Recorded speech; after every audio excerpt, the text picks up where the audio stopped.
Even put food on the table, and they lived on a farm. Hiram didn't mind it much because by 1843, when he was 10 years old, he had a hobby. He liked to go back behind the old broken down barn and look up at the glorious stars. He wanted to know everything there was to know about the stars. So he went and asked the teacher at his school. It was one of those old little house on the prairie, one-room schoolhouses. And they did have a teacher, and she didn't know anything about astronomy at all. But she told him that there was this place that he could go. It was called the university. And at the university, they knew everything there was to know about the stars. When he ran home that night and told his parents, they greeted his eagerness with sadness because they were poor and they knew that sons of poor pig farmers did not go to places like the university. But at that moment, the old story goes that they looked into his eyes and they saw a glimmer, a gleam, a spark in those eyes that made them know for a certainty that someday their son Hiram was going to be somebody. So they scrimped and they saved, and indeed some days they did without meals, so that Hiram would have a few dollars in his pocket when he went to a tiny little liberal arts college about 3 miles up the road here called Ohio Wesleyan University, which, by the way, is a very fine university. You should send your children or grandchildren there when they graduate from high school. There I got the plug in. I feel much better. Hiram turned out to be an excellent student. In fact, when he was graduated, which is the way we put it here at Ohio Wesleyan, when he was graduated in 1857, he was at the top of his class. Now, his class only had 12 people in it. Did I mention it was a very small university? But he was at the top, so they did something they didn't do much then, and they don't do it all now. They hired him right with that bachelor's degree to begin to teach mathematics and science at Ohio Wesleyan University, which I am told he did very well. He was one of those stand and deliver kind of teachers, as many young teachers are, until 1862, when in 1862, Hiram Perkins surprised everyone. The people he surprised the most were, of course, his parents, when he decided to quit his job and do something else. And I'm sure everyone in the room knows what was happening in these not-so-United States in 1862 that might cause a young man in the flower and strength of his youth to quit his job to do something else. And what was it? The Civil War, that's right. And Hiram Perkins wanted to serve his country as a soldier in that war because, above all things, Hiram Perkins was a gentleman, but there was one thing that he could not abide, and that was the institution of slavery. In fact, he helped to found our little underground railway station up here just off Sandusky Street in Delaware, Ohio, and himself may have guided slaves, former slaves, northward to Canada and freedom over this very ground. So he went to the old recruiting depot, which was right up here. There's a cemetery now where the Delaware contingent of the Union Army was bivouacked to try to join the Union Army, but they wouldn't let him in because he was too skinny. He was, I am not making this up, I have documentary evidence to prove this, he was either 6'1" or 6'4", and he either weighed 97 or 110 pounds.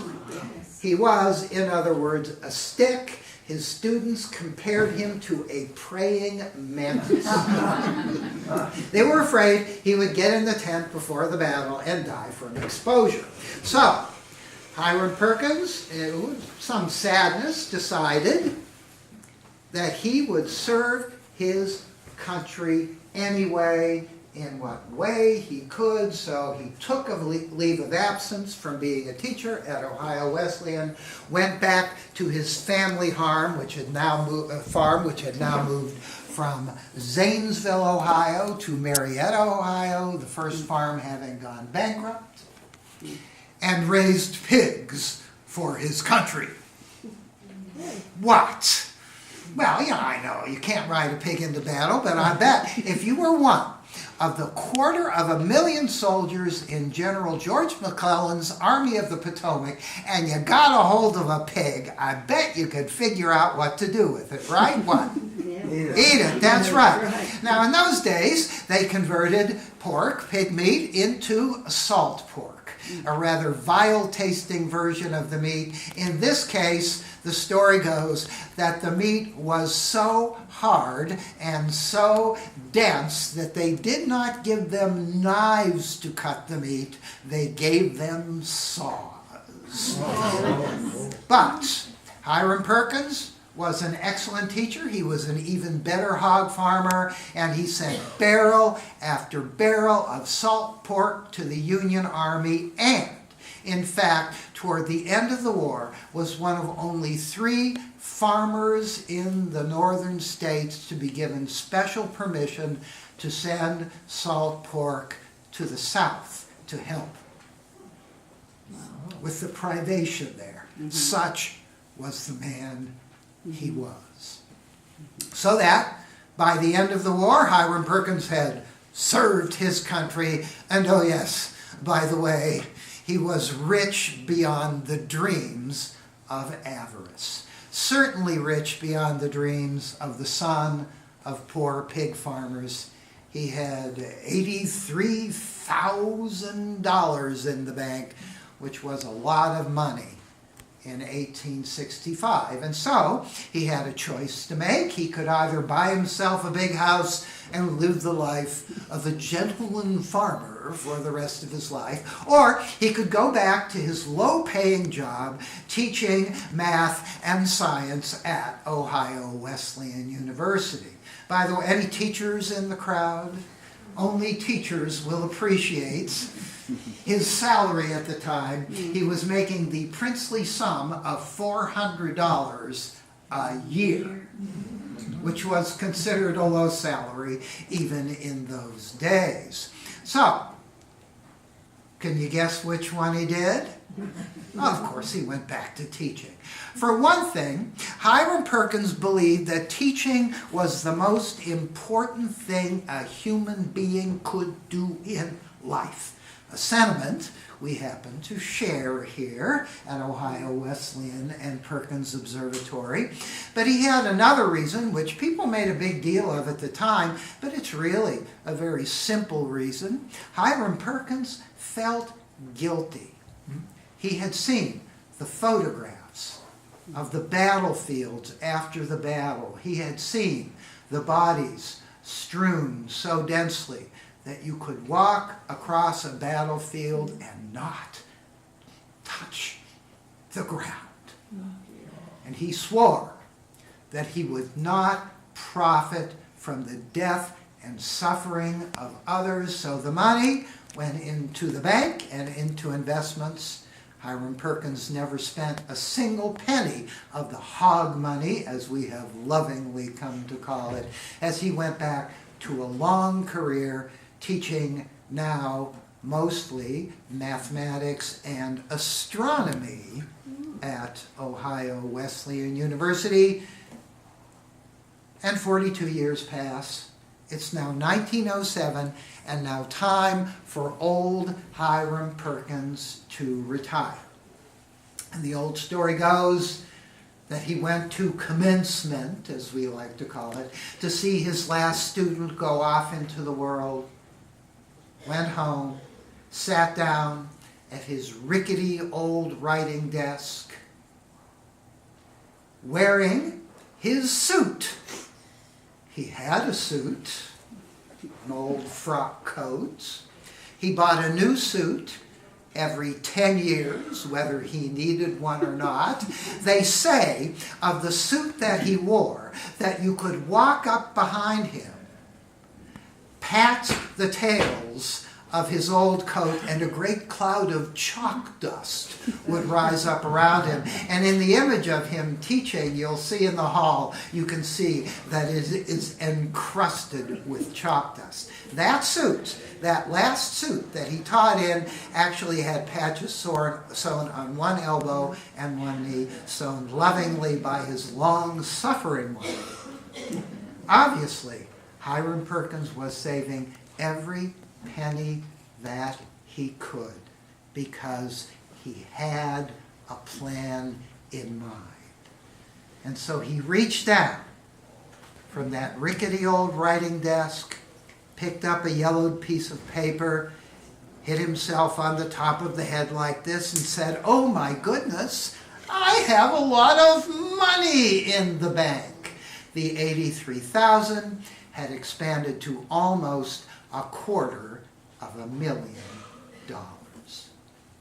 And at that moment, the old story goes that Hiram Perkins remembered that a promise that he had made to himself when he was, quite literally, a starving student at Ohio Wesleyan.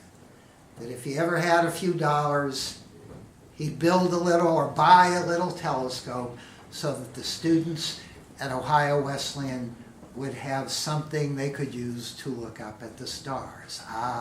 But he had already built that little telescope. We see it to this very day up on the Ohio Wesleyan campus.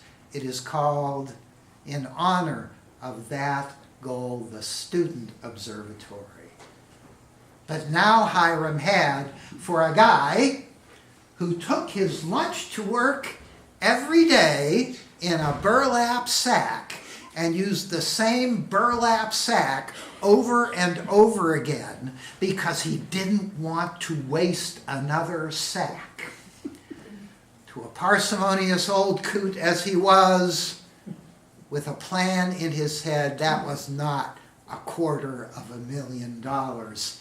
It was all the money in the world to build, not buy, the third largest telescope in the world and plunk it down on a little hilltop 3 miles south of the university that had given his life meaning and purpose and joy, those many, many years. Trouble was, of course, that nobody in the United States knew how to build such a telescope. No one knew or had the optical skills to grind and polish the giant telescope mirror to exacting standards. So Hiram Perkins sent opticians from, of all places, the U.S. Bureau of Standards to Europe to to learn the technology of telescope mirror making. Unfortunately, they were there a long time. A little war came along called World War I, the Great War, that kept them there, so that it wasn't until 1923, when Hiram Perkins was 90 years old, that he stood on this very spot. He had a little shovel in his hand as he bent over, very feebly and very frailly, to dig out the first clump of dirt to begin to build his great dream. And 8 months passed. His wife had died just a few months before, and Hiram Perkins, in that grief and that loss and that old age himself, was finally dying.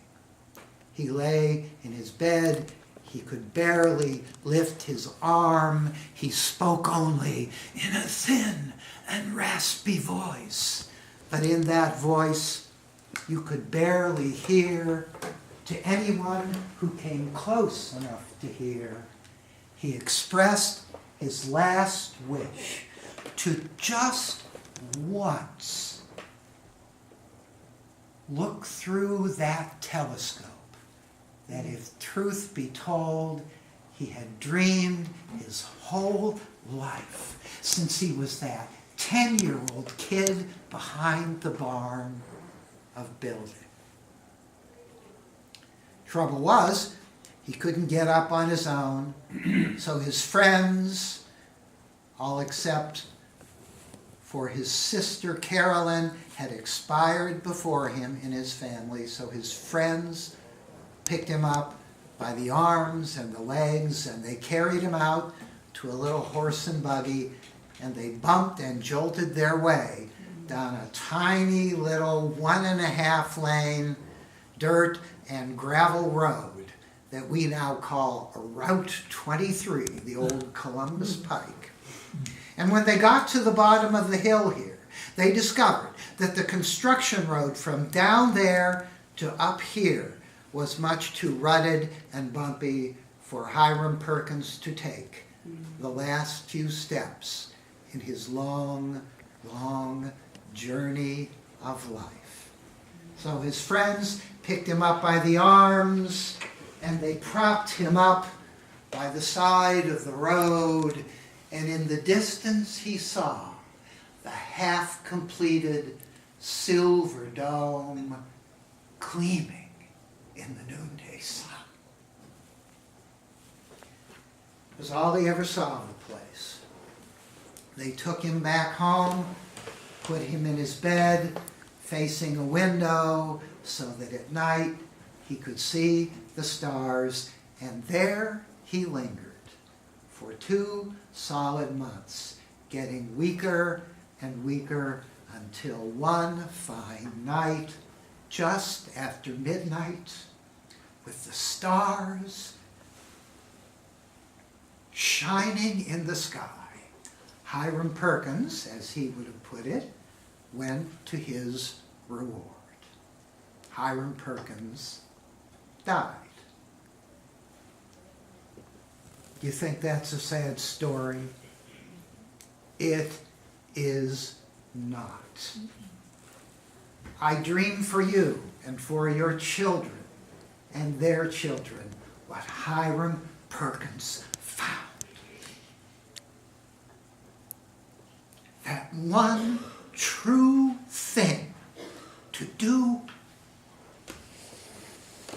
with his life that gave it meaning and purpose and joy.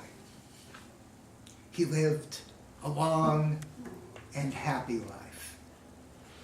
There is one thing that we can regret, that Hiram Perkins did not live to see the astronomers come. And those astronomers came from all over the world to perch themselves, as some of you just saw, 50 feet above the ground on a rickety metal observing platform to begin, as Hiram Perkins loved to say, his favorite phrase, to explore the mysteries of the cosmos. Gets pretty late up there in the dark, a dark that is sometimes on a moonless night so deep that you cannot see your hand perched on your nose. But it isn't the darkness that gets to you. It's the quiet. It's the silence. A quiet so complete and so profound that sometimes the only sound that you can hear is the sound of your own beating heart. And in their loneliness and their isolation, late at night, in the quiet of the dome, those astronomers began to hear things. They began to hear the squeaks and groans and moans and pounding noises. What was that? That, come on now, as you know, are probably just the signs of an old building slowly settling into the ground, slowly settling into time. But they say, oh yes, they do, they say that the ghost of Hiram Perkins haunts this observatory, that late at night, under the dim glow of these beautiful old brass reading lamps, he takes the books off the shelf, reads them, leaves them for us to find in the morning. You know, come to think of it, someone will find this one in the morning. And they say his spirit cannot rest. They say that just once he'd like to climb the stairs that some of you just climbed, just once perch himself 50 feet above the ground, just once look through that telescope that he had dreamed his whole life of building. Of course, he can't. He's dead. You don't believe in ghosts, do you? I think I can say this with some certainty because some of these people are here. If you go the world round and look for the biggest nerds, geeks, and propeller heads on the planet, you'll find them right here at Perkins Observatory. Or to put it another way, rationalists to the ends. So we do not believe in ghosts. But we do believe in spirits, and we do believe that the spirit of Hiram Perkins is with us here in everything we do. Because they took him back home, they put him in his bed, and as he lay dying, in that thin, raspy voice you could barely hear, he rewrote his will.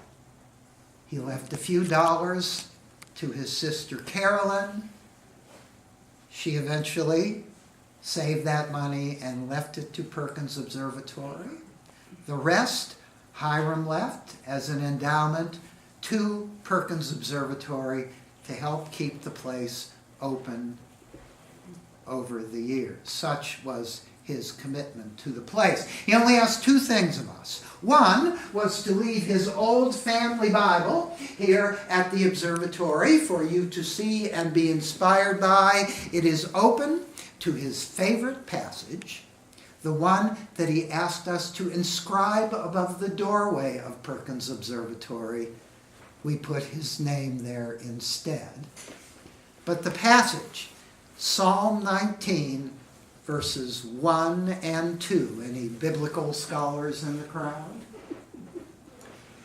The heavens declare the glory of God, and the firmament, the sky, showeth his handiwork. Just what do you think that an old Methodist astronomer's favorite passage would be? The second thing he asked us to do was to have 2 public programs every single month so that folks like you could come and perhaps see the beauty of the place and perhaps on one of those rare clear nights use the telescope to look up at the stars. This program altogether will, slow month, we'll only have 15 or 20 programs. and I say this from my heart, every one of those programs is for Hiram Perkins, but every one of them is for you too. Because Hiram wrote in his will that yes, he wanted to create a place where, quote him, astronomers may go and explore the mysteries of the cosmos. There's that favorite phrase again. But he also said that he wanted to create a place where people could go and, to quote him again, experience the glory of God through the glory of God's creation, the universe. So that every time somebody like you comes and sees the craters on the moon, and every time somebody like you comes and sees the rings of Saturn, and every time somebody like you comes and sees a telescope field filled with 100,000 stars, we believe with all of our hearts that the spirit of Hiram Perkins is here. Now, of course, that spirit is the spirit of a guy who created a great place for us to hang around in and maybe set up our telescopes on the front lawn. But it's more than that. It's the spirit of a man who started out as a student and then a professor at a place like that up there at Ohio Wesleyan, and built a place like this. And to ask anyone who's been to a place like that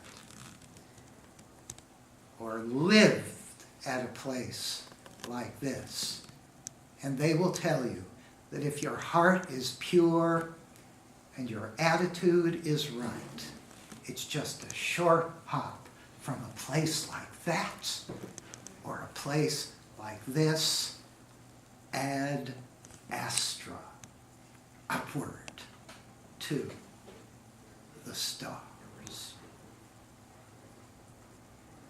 That's all I have to say about that. Thank you.